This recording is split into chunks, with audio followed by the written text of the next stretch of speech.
Welcome to TV prime 5 news. ముందుగా headlines. Srikalahasti ఆలయం శనీశ్వర స్వామి అభిషేకం, దోష నివారణ పూజలు జరుపుకున్న భక్తులు.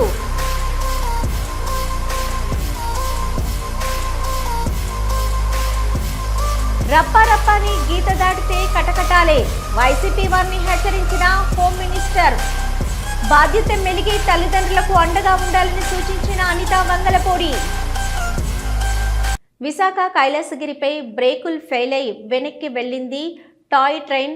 ట్రైన్లో సుమారు 100 మంది వరకు సందర్శకులు ఉన్నట్లు తెలుస్తుంది. సందర్శకులతో వెళ్తుండగా ఒక్కసారిగా బ్రేకులు ఫెయిల్ అయ్యాయని, అయితే ఎటువంటి ప్రమాదం జరగకపోవడంతో అందరూ ఊపిరి పీల్చుకున్నారు. ఓ వర్గం మీడియాపై deputy speaker Raghuram Krishnamraju fire అయ్యారు. ఇటీవల రఘురాం కృష్ణంరాజుపై వస్తున్న వార్తలపై ఆయన ఆగ్రహం వ్యక్తం చేశారు. అయితే బాధ్యత గల పదవిలో ఉండి ఆయన మాట్లాడిన తీరు ఆమోదయోగ్యంగా లేదు అని అంటున్నారు. మీ కులంలో చెడబుట్టారు అంటే జర్నలిస్టు కులంలో ఆ సాయిగాడు ఒక బ్రోకర్ నా కొడుకు, ఓపెన్ గా చెప్తున్నా, బ్రోకర్ నా కొడుకు. రే సాయి, నీకు ఎవడ దీతో స్టార్ట్ అవుతుంది ఆ ఛానల్ పూర్తి పేరు కింద ఏదో చిన్న అక్షరాలు రాస్తాడు ఆడు అదే పనిగా జగన్మోహన్ రెడ్డి బాగా. అలా కొంతమంది ఉన్నారు, వాళ్ళ పెయిడ్ వెబ్ ఛానల్స్, కొన్ని అంకిల్ ఛానల్స్ ఉన్నాయి, దానికి కూడా కొన్ని పేమెంట్లు వాళ్ళు వేస్తారనుకుంటా, సాక్షి యజమాన్యం ఆడికి రిలయబిలిటీ తక్కువ అని. ఇలాంటి వాళ్ళందరూ అసలు సుప్రీంకోర్టు క్లియరెన్స్ అరెస్ట్ చేయమని సుప్రీంకోర్టు క్లియరెన్స్ ఇస్తున్నారా? చనా కొడకల్లారా. సారీ, రాజ్యాంగబద్ధ పదవిలో ఉన్న కొంతమందికి అర్థమయ్యే భాషలో మాట్లాడాల్సి వస్తుంది. తిరుపతిలో టీడీపీ సీనియర్ నేత రామచంద్రరాజు గారి నివాసానికి వెళ్లిన చంద్రబాబు నాయుడు వారి కుటుంబ సభ్యులను పరామర్శించారు. ఇటీవల ఎన్టీఆర్ రాజు గారు మృతి చెందారు. ఈ నేపథ్యంలో వారి నివాసానికి వెళ్లి ముఖ్యమంత్రి కుటుంబ సభ్యులకు ధైర్యం చెప్పారు.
ప్రతిపాడులో రోడ్డెక్కారు పత్తి రైతులు. తాము తెచ్చిన పత్తిని వింత కారణాలు చెప్తూ కొనుగోలు చేయడం లేదని ప్రతిపాడు గుంటూరు రహదారిపై బైఠాయించారు అన్నదాతలు. అమరావతి నుంచి తెల్లవారుజామున వాహనాల్లో పత్తి తెచ్చిన రైతులు పత్తి రైతులపై ఇంత నిర్లక్ష్యం ఎందుకు అంటూ ఆందోళన వ్యక్తం చేశారు. రైతు అక్కడ కిరాయిచ్చి పత్తి దొరికించుకొని ఇక్కడికి వచ్చి 40 రూపాయలు 50 రూపాయలు ఒక్కొక్క కేజీకి వచ్చి పడి ఎడ తీసుకొచ్చి మా పత్తి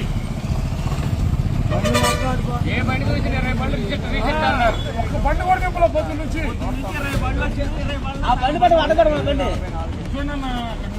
ప్రతి బండి రిజెక్ట్ వర్షాభావాలు సమస్యలు లేవు, ఎవరు పట్టించుకునే వాళ్ళు లేడు.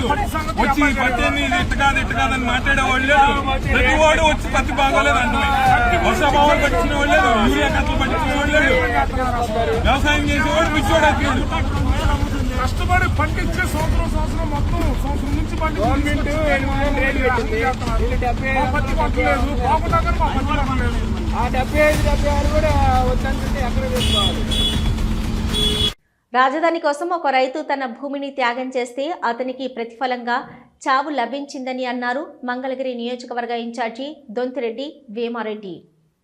మిగతా అక్కడున్న సమస్యల మీద వాళ్ళు పెట్టిన ఆ గ్రామ సభకి వెళ్ళిన రైతులందరూ వాళ్ళ గూడు వెళ్ళగక్కుకోవటం జరిగింది. అక్కడ దానిలో భాగంగా రామారావు గారు మాట్లాడిన మాటలు, అక్కడ జరిగిన ఆ స్థితి చూస్తే నిజంగా హృదయ విదారకమైన సంఘటన అది.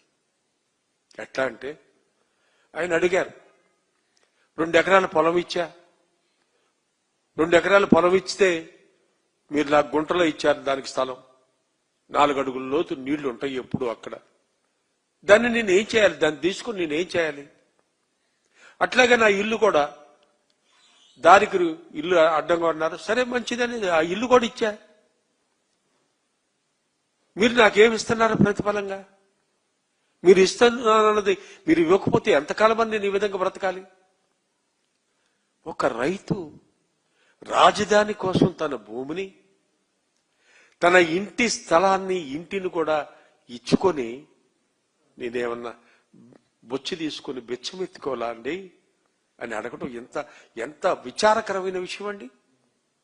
ఏం చేస్తుంది ఈ ప్రభుత్వం? ఇంతకాలం ఏం చేస్తున్నారు? మీరు ప్రారంభించిన ఈ 12 ఏళ్లలో 12 ఏళ్ల నుంచి మీరు చూస్తున్నాను ఉన్నారు రాజధాని చంద్రబాబు నాయుడు గారు. రైతులకు మీరు ఇచ్చిన వాగ్దానాన్ని మీరు నెరవేర్చలేకపోతున్నారు ఎందుకు? 30,000 మంది రైతులు ఇచ్చారే మీకు పొలాన్ని. ఇంతమందికి మీరు మమ్మల్ని ఎందుకు అన్యాయం చేస్తున్నారు? మమ్మల్ని ఎందుకు రోడ్డుకి ఈడుస్తున్నారు? రైతు ఆవేదన ఇది మామూలుగా ఉండదు. ఒక్క రైతు అనే వ్యక్తికి దాని బాధ. ఆ భూమిని సొంతం చేసుకున్న రైతు దాంట్లోనే తన జీవితాన్ని గడిపి, ఉదాహరణకు నా కుటుంబం తీసుకుంటే మా నాయనకున్నది 2 ఎకరాల పొలం, 10 మంది సంతానాన్ని పెంచాడు మా నాయన. మీ అందరం కూడా పెరిగి పెద్దయ్యాం. అదే భూమి మమ్మల్ని ఈ స్థితికి తీసుకొచ్చింది ఇవాళ. అదే ప్రతి రైతుకి ఆలోచన ఉంటుంది కదా, ప్రతి రైతు కూడా బాధపడే విషయమే కదా. ఈ విషయాన్ని మీరు ఎందుకు మర్చిపోతున్నారు చంద్రబాబు నాయుడు గారు? ఈ రైతుల జీవితాలతో ఆడుకోవటానికి మీరు మాతో ఏంటండి? భూమి ఇచ్చాడు రైతు, తన ఇల్లు ఇచ్చాడు, ఆఖరికి ప్రాణం కూడా ఇచ్చాడు కదండి. మిమ్మల్ని నమ్మి రైతు ప్రాణం కూడా ఇచ్చాడు. రివర్స్ గా మన ప్రభుత్వం తరపు నుంచి ఏమిస్తున్నాం మనం అనే ఆలోచన ఒక్కసారి చేయమని మిమ్మల్ని కోరుకుంటున్నా చంద్రబాబు నాయుడు గారు. ఏం చేస్తుంది ఇక్కడ వ్యవస్థ? ఆ మధ్యకాలంలో వర్షాలు పడి విపరీతంగా అమరావతి అంతా మునిగిపోతే,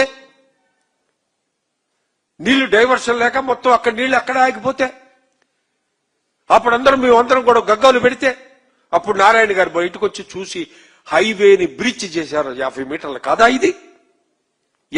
శ్రీకాళహస్తి ఆలయం శనీశ్వర స్వామి అభిషేకం శాస్త్రయుక్తంగా జరిపించారు ఆలయ అర్చకులు.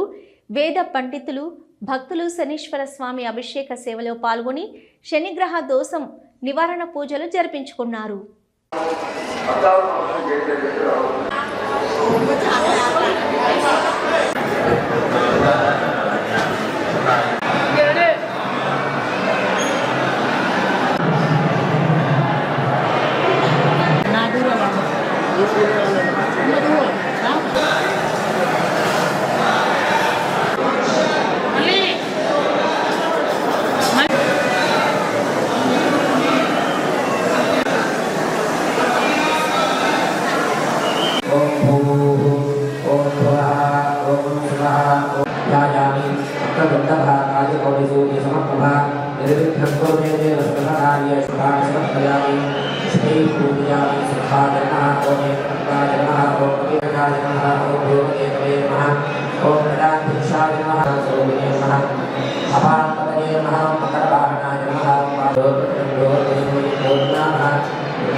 क्षेत्रे विश्वावसुनाम संवत्सरे दक्षिणादिने हेमन्तर्दो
शन्ना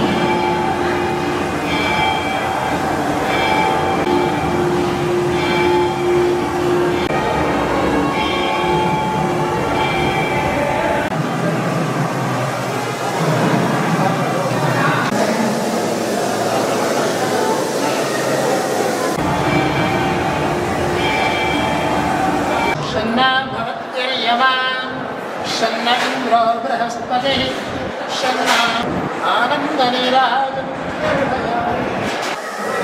दानदक्षिणाలు ఇవ్వండి సార్.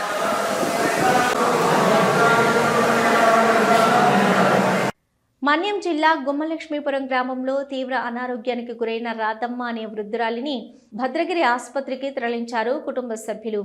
అయితే పరిస్థితి విషమించి రాధమ్మ మరణించగా ఆసుపత్రిలో అంబులెన్స్ లేక ప్రైవేటు వాహనానికి కిరాయి చెల్లించలేక చెత్త రిక్షాపై మృతదేహాన్ని తరలించారు కుటుంబ సభ్యులు. ప్రభుత్వ ఆసుపత్రిలో మృతి చెందిన వారి మృతదేహాలు తరలించేందుకు కనీసం అంబులెన్స్ సౌకర్యం కూడా కల్పించలేదని అసమర్థ ప్రభుత్వం అంటూ విమర్శిస్తున్నారు ప్రజలు. శ్రీ సత్యసాయి జిల్లాలో మిషన్ వాత్సల్య పథకం పెనుకొండ ఐసిడిఎస్ ప్రాజెక్టు ఆధ్వర్యంలో జరిగిన బాల్య వివాహ రహిత భారత్ కార్యక్రమంలో భాగంగా మంత్రి సవిత హాజరయ్యారు. వేదికపై ఉన్న తెలుగు కూటమి డైరెక్టర్లకు మరి సీనియర్ నాయకులకు అదేవిధంగా 2 ప్రాజెక్టులు సిడిపిఓలకు అదేవిధంగా ఇక్కడ విచ్చేసిన నాయకులకు మరి భావి తరాల భవిష్యత్తుకు పునాదులైన మా అంగన్వాడీ కార్యకర్తలకు మరి అంగన్వాడీ డిపార్ట్మెంట్ అందరికీ కూడా పేరు పేరున నమస్కారాలు తెలియజేసుకుంటున్నాం. అందరూ చెప్పారు, సేవకు మారు పేరే అంగన్వాడీ సెంటర్లు, అంగన్వాడీ మీ వర్కర్లు, మరి మీ డిపార్ట్మెంట్ అన్నిటికన్నా కీలకమైన డిపార్ట్మెంట్, చాలా బాధ్యత కలిగిన డిపార్ట్మెంట్. ఎందుకంటే పుట్టినింటి వారు పట్టించుకుంటారో లేదో తెలియదు, కొన్ని పరిస్థితుల వల్ల మెట్టినింటి వారు పట్టించుకుంటారో తెలియదు, కానీ మొట్టమొదటిగా తల్లికి బిడ్డ కడుపులో పుట్టినప్పటి నుంచి 6 సంవత్సరాలు బిడ్డ వచ్చే వరకు ఆ ప్రాంతంలో ఆ ప్రతి ఇంటిలోనే మీరే ఒక తల్లిగా మారి మీ బాధ్యతపై తీసుకొని మీరే అమ్మమ్మలు అవుతున్నారు, మీరే అక్కలు అవుతున్నారు, మీరే అక్కలు అవుతున్నారు. మరి ఎంతో బాధ్యతగా చేసి మీ బాధ్యత నిర్వహిస్తున్నందుకు నిజంగా ప్రభుత్వం తరఫున మీకు ప్రత్యేకమైన ధన్యవాదాలు కూడా తెలియజేస్తున్నాం. మరి ముఖ్యంగా మన మహిళా పక్షపాతి ఎవరు వినపడ్డా? చంద్రబాబు నాయుడు గారు. మరి మీ సమస్యలన్నీ ప్రతిపక్షంలో కూడా విన్నాం. ప్రతిపక్షంలో ఉన్నప్పుడు మీరు ఎన్ని రోజులు ఏం చేశారు? ధర్నా చేశారు. 40 రోజులు ఎవరు ధర్నా చేయాల? ఏ డిపార్ట్మెంట్ ధర్నా చేయాల? మీరే చేశారు. మీరు చేశారు. అప్పుడు కూడా మేము మీ అందరికీ సంఘీభావం తెలిపాం. ఎందుకంటే గతంలో కూడా మరి మీరే చెప్పారు, ఆ రోజు చెప్పారు, ఈ రోజు చెప్పారు. చంద్రబాబు నాయుడు గారు ఎవరిని ఎప్పుడు గుర్తించాలో తెలిసిన వ్యక్తి, ఎవరి కష్టాన్ని మనం గుర్తించాలో తెలిసిన వ్యక్తి చంద్రబాబు నాయుడు గారు. 4200 ఉన్న మీ జీతాన్ని ఎంత చేశారు తల్లి?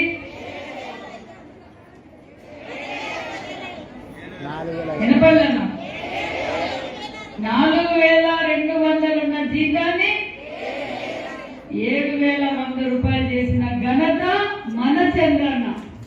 మరి మళ్ళీ ఆయాలకు మళ్ళీ ఎంత చేశాడమ్మా? 7100 ఉన్న జీతాన్ని మళ్ళా ఎంత పెంచారు? 10,500 చేశారు. మరి ఆయాలకు అప్పుడు ఎంత ఉండింది? 2200 ఉండింది, 4200 చేశారు. 4200 ఉండింది, 6000 చేశారు. మరి మళ్ళీ వచ్చిన ప్రభుత్వం మిమ్మల్ని ఏం చేసిందో మీకు అందరికీ తెలుసు. మీరు కూడా కూటమి ప్రభుత్వం రావాలి, మా సవితమ్మ గెలవాలి అని చెప్పి ప్రభుత్వానికి నా కూటమి ప్రభుత్వానికి నాకు కూడా ఓటేయించి అఖండ మెజార్టీతో గెలిపించిన మా అంగన్వాడీ ఐసిడిఎస్ డిపార్ట్మెంట్ కూడా ప్రత్యేకమైన ధన్యవాదాలు.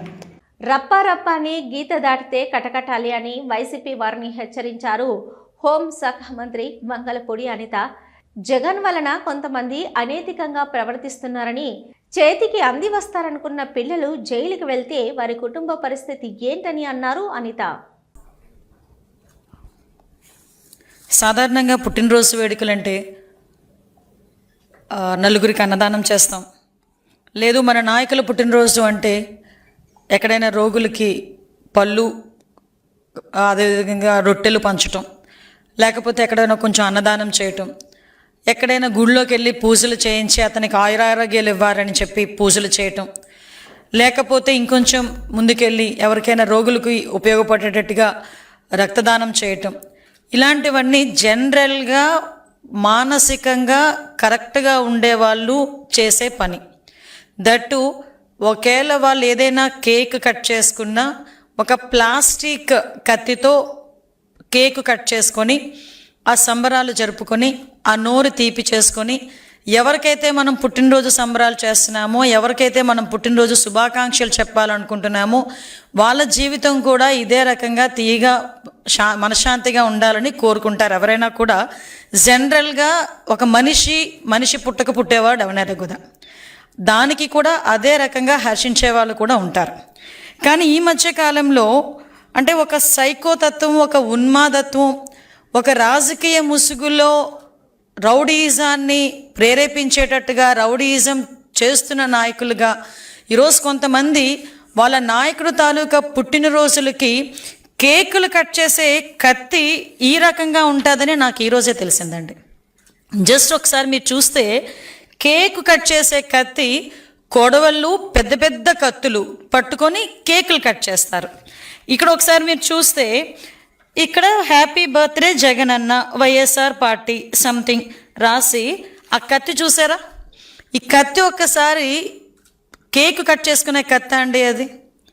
కేకు ఇలాంటి కత్తులతో చూసి కేక్ కట్ చేస్తూ ఒక రకంగా చేయటం ఒక ఎత్తు అయితే, తిరిగి అదే కత్తితో జంతు బలి చేసి ఒక మూగజీవాల ఉసురు తీసుకోవటమే కాకుండా దాన్ని బేస్ చేసుకొని ఇలా రక్తాన్ని తీసుకెళ్ళి వాళ్ళ నాయకుడు తాలూకా ఫ్లెక్సీలో ఫోటోలకి అభిషేకాలు చేసి రప్పారప్పమని నరుకుతాం, 2029లో ఇదే రిపీట్ అవుద్ది అని చెప్పి స్లోగన్లు ఇచ్చుకునే పరిస్థితి.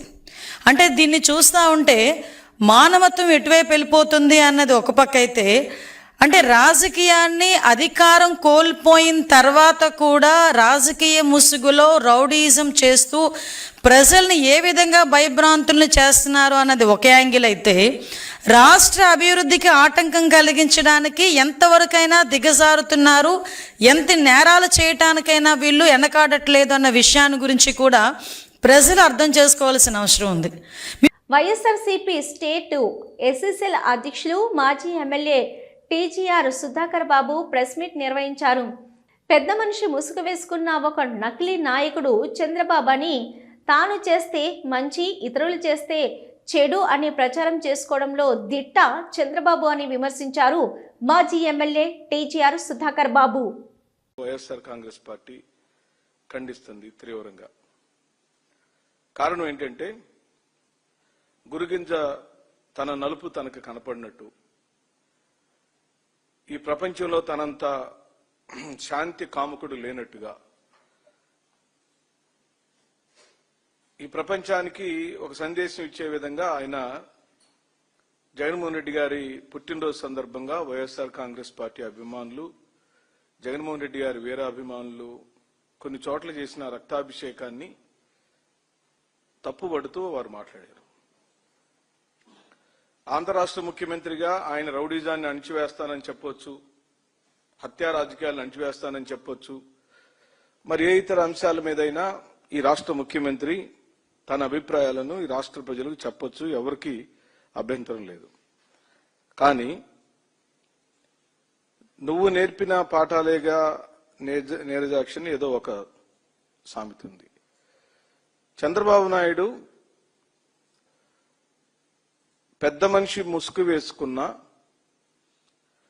ఒక నకిలీ నాయకుడు. చెప్పేవన్నీ శ్రీరంగ నీతులు, చేసేవన్నీ చండాల పనులు. అది ఏ అంశం మీదైనా కావచ్చు. రౌడీజం గురించి చెప్పిన, హత్యా రాజకీయాల గురించి మాట్లాడుకుందామన్నా, విలువల రాజకీయాలకు సంబంధించి మాట్లాడుకుందామన్నా,